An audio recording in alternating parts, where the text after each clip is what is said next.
আমাদের কাছে গোপন একটা সিক্রেট ইনফরমেশন আছে যে বেলসরা বেগনাতিলা এলাকা ভারত বাংলাদেশ সীমান্তবর্তী এলাকা দিয়ে কিছু দুষ্কৃতিকারী গরু পাচার করার জন্য তার চেষ্টা করতেছে।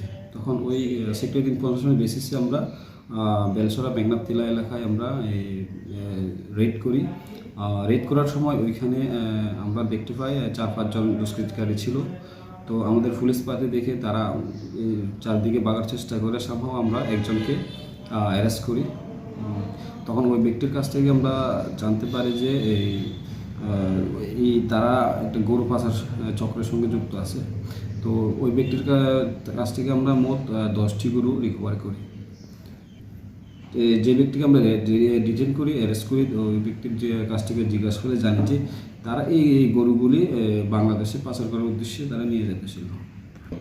আমরা আজকে ওকে কোর্টে ফরওয়ার্ড করুন এবং আমাদের রিমান্ডের জন্য আমরা ওকে পাঠাবো। যে এই র্যাকেটের সঙ্গে কারা কারা যুক্ত আছে তাদের সবাইকে আমরা এই ইনভেস্টিগেশন থ্রুতে যারা যুক্ত আছে তাদের সবাইকে আমরা অ্যারেস্ট করব।